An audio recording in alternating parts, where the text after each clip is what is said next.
Hello, this is Ted Whidden. I guess you might call this part 3 in our Knowing Jesus series. What we're doing is, rather than teaching the fashionable, the heretical, the mythological, we're actually pointing you back to the text so you can understand things about Jesus and the Bible that maybe you haven't seen. And really this is actually to spur you on to explore the text in deeper depth, because as I was working on a PhD in theology, I found that most of what we're taught about the Bible is not in the Bible at all. Most of what we're taught is in commentaries written in the 1700s before anyone went into the Middle East and looked for themselves. And what happens is you have people all over that have followed rabbinical scholarship, and they've reiterated things that the rabbis taught or believed. Meanwhile, Jesus taught us, howbeit you teach the tradition of man, making the word of God of no avail. We actually have built much of our doctrine, most people have, on top of rabbinical scholarship, which is the tradition that Jesus taught against and the tradition which took him to his death. And I ask you, many people will tell you that Jesus started his earthly ministry at 30 years old. Where is that? Is that in the biblical text? Where does it say that he started preaching at 30? Is it there at all? Might be interesting for you to seek that out and look to see what it really says and where they get that. See, because if he was teaching in a temple at 12 years old, I would think it had started at 12 years old, maybe earlier, because at least at that point he was standing before the people teaching. Just my way of looking at it. So the earthly ministry at 30, I found some difficulty with that. Then as we follow it through, we're taught that he died at 33 years old. Meanwhile, as I've researched this and I've asked biblical scholars, which I think are fantasy teachers, no one can tell me what year he was crucified, what year he died. No one can tell me what year he was born. It's not documented in the Bible, and conventional wisdom has this as a source of debate. Here's the funny thing, though. We're told that he started his ministry at 30, and he ended his life at 33, but it's not found in the biblical text. Some people will tell you that there's 3 references to what they believe to be 3 different Passovers before his crucifixion. So they believe that as a rabbinical scholar he would have attended the Passover. So 30, the time of his earthly ministry starting according to them, and 3 Passovers has him crucified in 3.5 years after his birth. From Christmas, which we know he wasn't born at Christmas. So as I researched this, I found that much of what we've been told about the Good Shepherd is in fact fantasy mythology, common ideas and beliefs. Interestingly, there seems to be a better story, a better recording, and the Bible, there's a better biblical truth.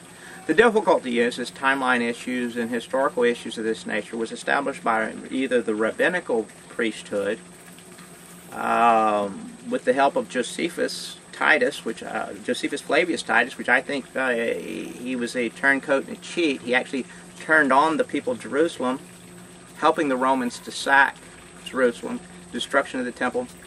He wrote about it 30 years later and is considered a scholar and a hero. Meanwhile, he's a turncoat and a cheat. And he's possibly there's some error there, because Josephus only knew the history that he knew within his own life. Anything outside of that's hearsay. You have to understand that he was repeating rabbinical ideas, legend, and theory. Now if we go back and look at what the Bible says about Jesus, it's not so clear that he started his earthly ministry at 30. It's not so clear that he died at 33. But we're taught these things in order to put flesh on the skin of the Spirit, because we lack the relationship to know the truth. Meanwhile, there was a belief in the early Christian church, early Catholicism and Coptic studies, that he was crucified in the year 33. And in a naive way, they thought that the calendar was Christian when it's really pagan. Thinking he must have been born in the year 0, they restarted the clock when he was born. That didn't happen. He was not born in the year 0. So they actually built a legend story around the idea. And now people will say he was crucified somewhere between 27 AD and 33 AD. But when was it? 33 AD works and would be prophetically more significant than most would know, but it doesn't mean he was 33 years old. We're going to be posting some more videos about knowing Jesus, but I want you to go look at your commentaries. Your commentaries will tell you all kind of things. Compare the commentaries because they all disagree on all the major points, letting us know that they don't have the answer. Go back to the biblical text, study the biblical text, not the rabbinical work. Go back to the Bible itself. It says that the Word became flesh and dwelt among us. If you want a relationship with Jesus, get into the Word. Don't listen to your preacher. That may be offensive to him, but he needs to be telling you, don't come to me for the answers. Go to the book. The book will be here for hundreds of years. It's been here for thousands. Go to the book for your answers. If you think Jesus started his earthly ministry at 30, post a comment. If you think he died at 33, post a comment. Tell us where we can find that, because it's not in the biblical text.